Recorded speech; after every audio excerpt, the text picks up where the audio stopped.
ये आ गया बेटा आपके सामने एग्जाम्पल नंबर 1। हाँ जी, example 1, from the following time series data of sales project the sales for the next 3 year. अभी हमें पूरा क्वेश्चन नहीं, पहले समझ लो बेसिक क्या है। चलिए समझते हैं, इस क्वेश्चन को करते हैं, एग्जाम्पल नंबर 1 को।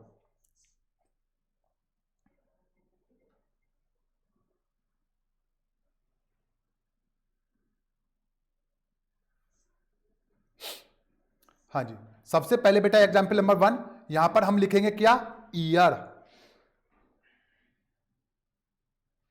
फर्स्ट कॉलम में ईयर। अब ईयर की वैल्यू क्या क्या, पहले वो वैल्यू लिख लेते हैं फिर आगे चलेंगे। ईयर जो बेटा गिवन है वो क्या है, 1995, 6, 7, 8, 99, 2001,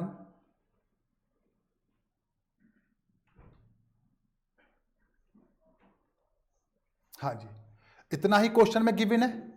2001 तक गिवन है, 2000 आ गया ये, और ये 2001 आ गया। हाँ जी, क्या करना, सबसे पहले ध्यान से समझना बेटा, बहुत सिंपल। अब मैं बात करूंगा, पहले सेकंड कॉलम में आते हैं। हाँ जी, यहां पर लिखेंगे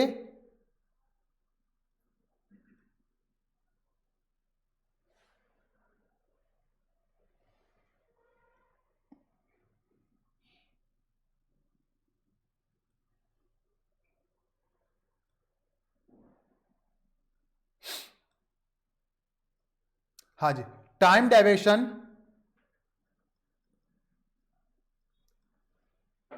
हाँ जी, टाइम डेविएशन फ्रॉम,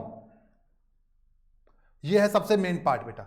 अभी हमने पीछे देखा था बेटा, हमें करना क्या था, हम बात कर रहे थे, यहां पे मैं एक बार दिखाता हूं आपको। हाँ जी, यहां पर लिखा हुआ है find the time deviation x, हमें टाइम डेविएशन निकालना, जिसको हम क्या बोलेंगे, एक्स, ऑफ ईच पीरियड। कैसे निकालते हैं प्रत्येक पीरियड का टाइम डेविएशन, पहले ये समझे और फिर उनका करेंगे टोटल, तो बन जाएगा सिग्मा एक्स। एक एक वैल्यू निकालना सिखा रहा हूं सिर्फ आपको मैं।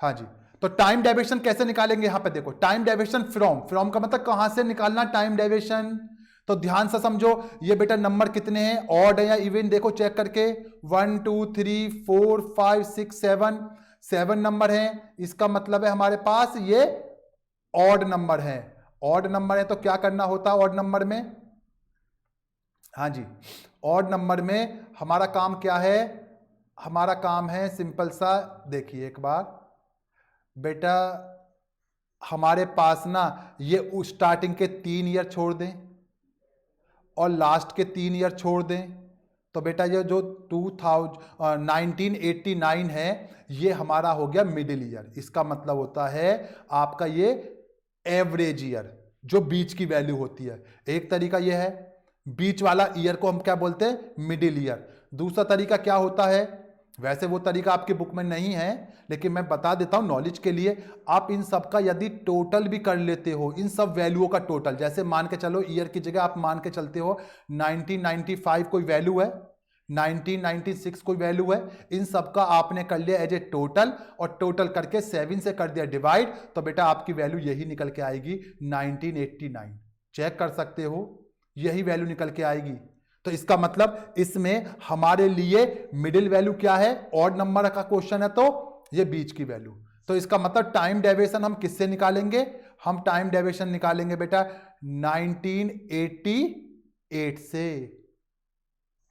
हाँ जी, इससे टाइम डेविएशन निकालेंगे, और जो टाइम डेविएशन निकल के आएगा उसको क्या बोलेंगे, एक्स। ठीक है, तो मिडिल ईयर समझ में आया, कौन सा होता है मिडिल ईयर, 1989, इसको बोलते हैं मिडिल ईयर।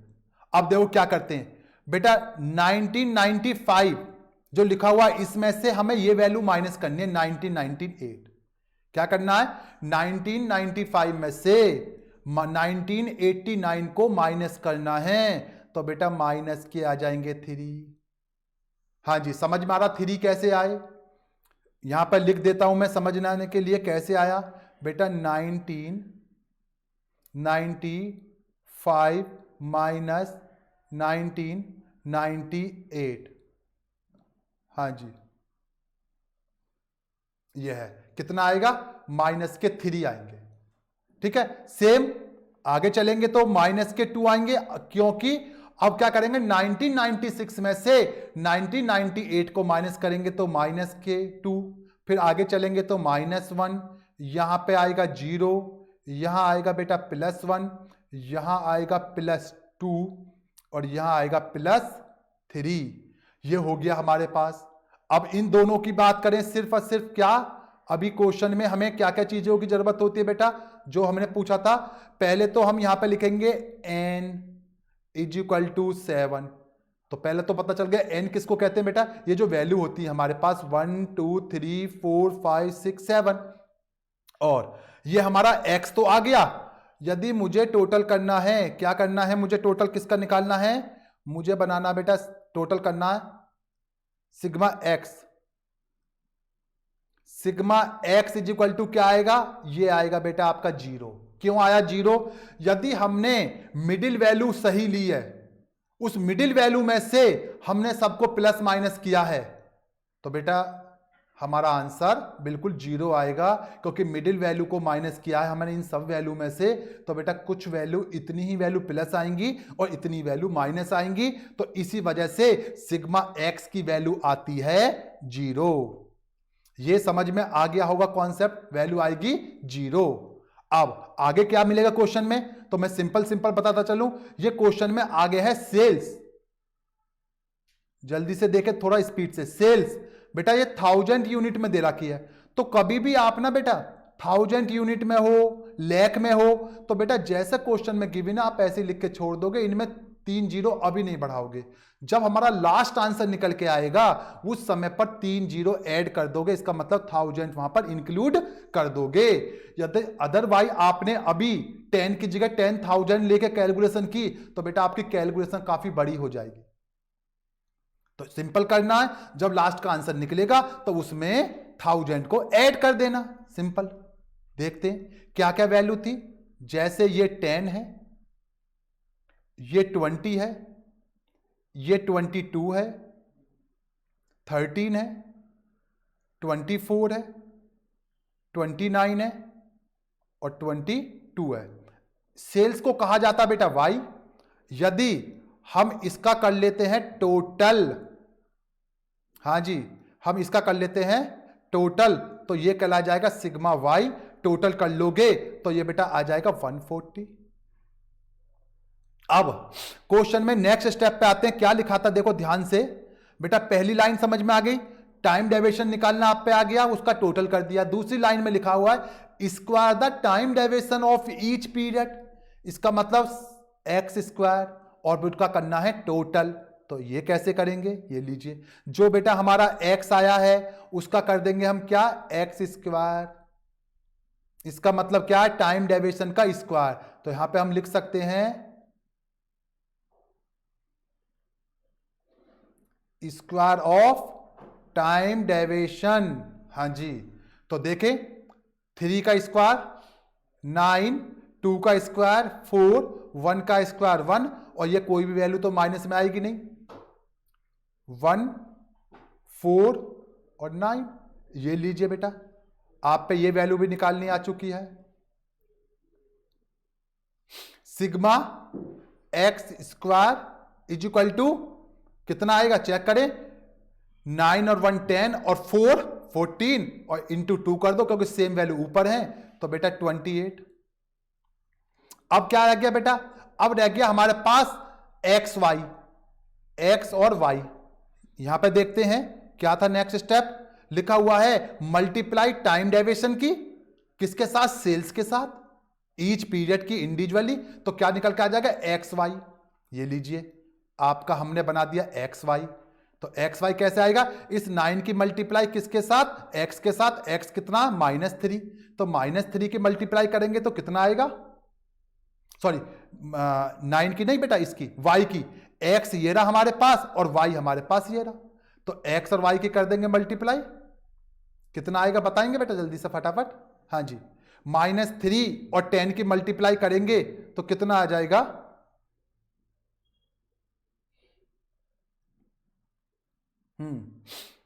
बोलो। ये हमारा कर्सर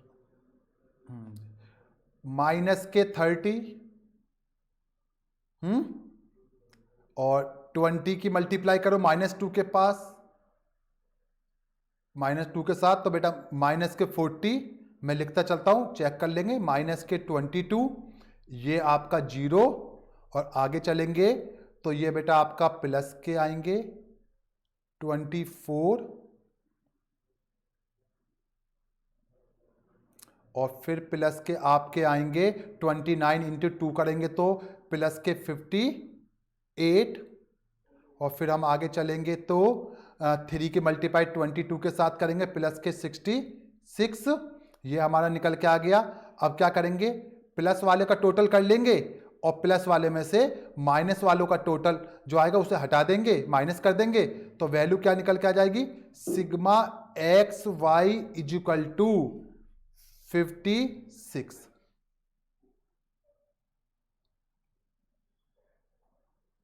हाँ जी, यहां तक का पार्ट समझ में आ चुका होगा एग्जाम्पल का। ठीक है, अब हमारे पास जो जो क्वेश्चन में बताया गया था, एक बार फिर चलते हैं, अपने बुक को ओपन करते हैं।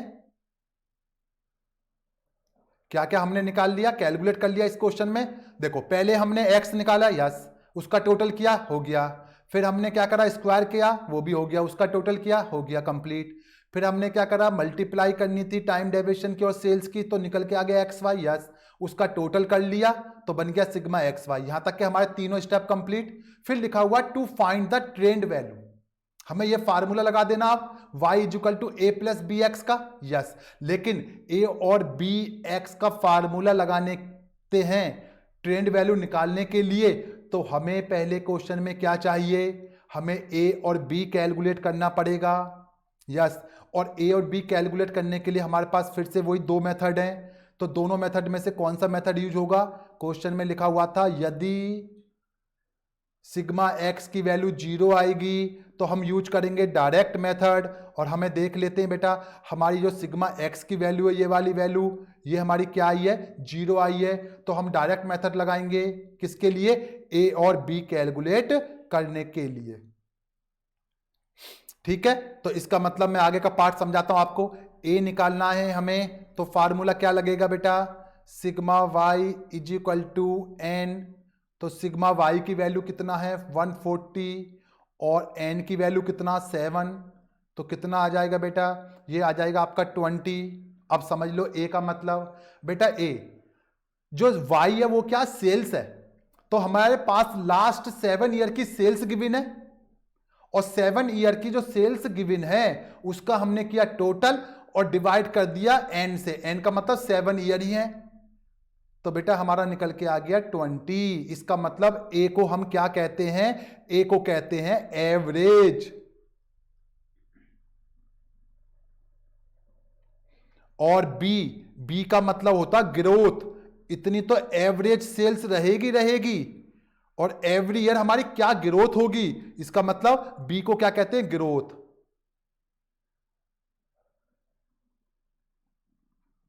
हाँ जी, तो बी का फार्मूला पता है ना बेटा, sigma x y divide by sigma x square.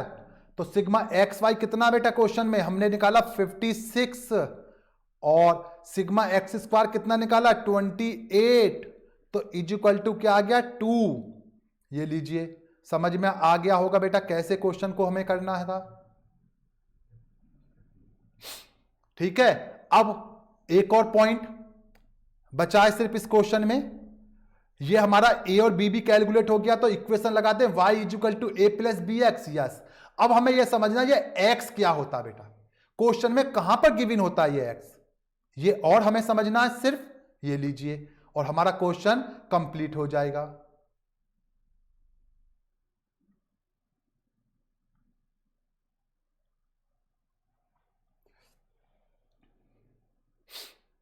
y is equal to a plus b x, तो इसका मतलब हमारी वैल्यू क्या बन गई बेटा, y is equal to, equation तो तैयार हो चुकी है, a की वैल्यू 20 और b की वैल्यू 2 और x है। 2x। ये इक्वेशन है हमारे लिए, निकल के आ गई। अब इसको सॉल्व करना, कैसे सॉल्व करना, क्या पूछा क्वेश्चन में, तो क्वेश्चन के कहता है सर नेक्स्ट 3 ईयर के लिए हमें क्या बताना, फोरकास्टिंग करनी है। इसका मतलब the sales for the next 3 year. तो नेक्स्ट 3 ईयर कौन सा होगा, 2001 के बाद 2002, फिर 2003 और 2004। तो हमें नेक्स्ट 3 ईयर की सेल्स बतानी है। तो देखिए कैसे करेंगे बेटा, y 2002 y2002 is equal to a की वैल्यू 20, b की वैल्यू 2, और बेटा इस x की वैल्यू कितना होगा यह भी हमें समझना है। यस, तो ध्यान से समझ लेंगे।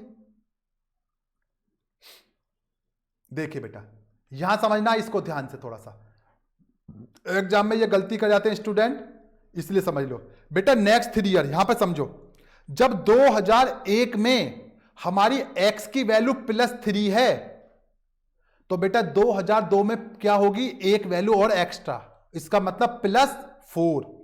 फिर उसके नेक्स्ट ईयर +5, उसके नेक्स्ट ईयर +6, इसका मतलब 2001 में वैल्यू क्या थी बेटा, +3, और इससे पहले क्या थी, +2। तो इसका मतलब दोनों में डिफरेंस कितना का, 1 का। तो 1 ईयर में डिफरेंस कितने का, 1 का। तो नेक्स्ट आगे चलते जाएंगे तो हम भी 1 को इंक्रीज करते हुए जाएंगे।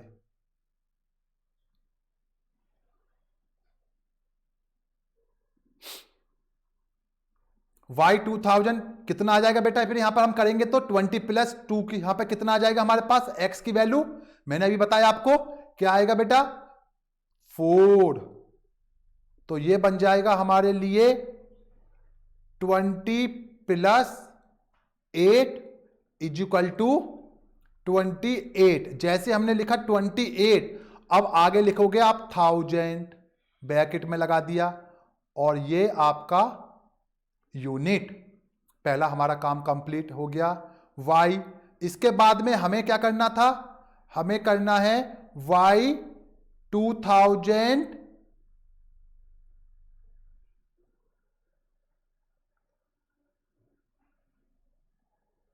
हाँ जी 2000 किसकी निकालनी है, सेल 3 की। ये लीजिए y2003 इज इक्वल टू 20 + 2, और ब्रैकेट में आ जाएगा हमारे पास 5 is equal to 20 + 10 is equal to 30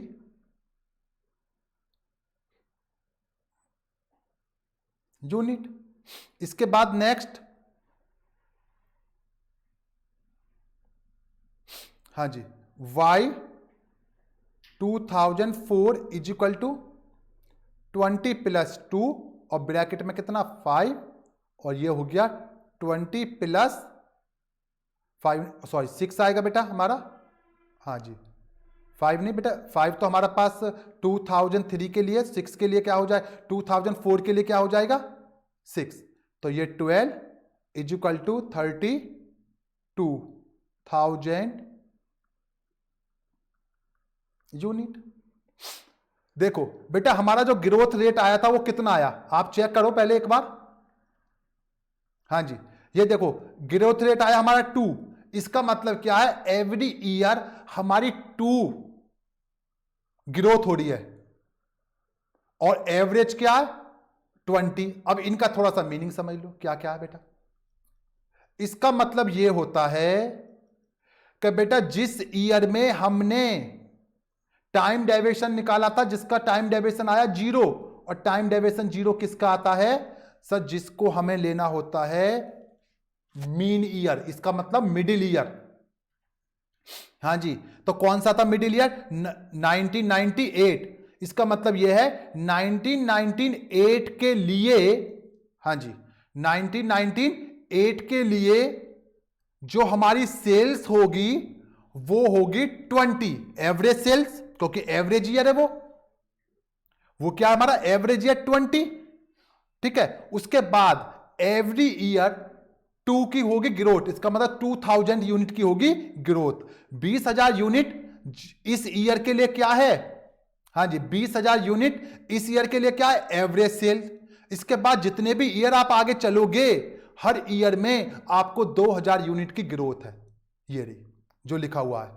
तो हमने चेक करा, देखो इसमें आएंगे तो आपकी सेल कितनी बननी चाहिए 1999 में, इस क्वेश्चन के अकॉर्डिंग 22, यहां जाएंगे 24, 26, फिर आगे चलेंगे 2022 में, तो सॉरी 2002 में चलेंगे तो कितना हो जाएगा?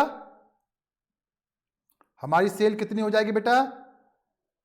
4, इसका मतलब 28, नेक्स्ट ईयर 30 और नेक्स्ट ईयर 32,000। तो समझ में आ गया होगा बेटा ये फर्स्ट एग्जाम्पल में क्या क्या करना होता है और कितना करना होता है।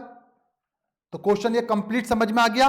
उसके बाद जो डिफरेंट पार्ट है एग्जाम्पल नंबर 2 में, अब हम वो पार्ट करेंगे, ठीक? हाँ जी, देखें एक बार बुक में क्वेश्चन नंबर 2, फर्स्ट एग्जाम्पल के सारे पॉइंट समझ में आ गए, क्यों हमने डायरेक्ट मेथड यूज करा है और कैसे यूज किया जाता है।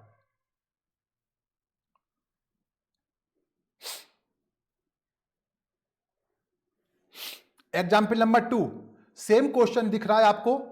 हाँ जी, with the help of the following data project the trend of sales for the next 5 year. Next 5 year के लिए पूछा है हमसे, ठीक है? तो हम क्या करेंगे, बिल्कुल सेम वैसे ही कहानी, लेकिन मैं पूरा क्वेश्चन नहीं, सिर्फ समझाना आपको। इसमें क्या है इस बार बेटा, इस बार इसके अंदर हमें क्या गिवन है, हमें दे रखे हैं बेटा ईयर 2006, 2007, 8, 9, 10 और 11, टोटल कितने ईयर हैं? 6 ईयर। इसका मतलब है इवन नंबर। तो इसलिए मुझे यह कराना था इवन नंबर के कॉन्सेप्ट को हम कैसे सॉल्व करते हैं। चलिए इवन नंबर को देखते हैं एक बार। ऑड का कॉन्सेप्ट समझ में आ गया आपका, ईयर बेस ऑड नंबर होंगे तो सॉल्व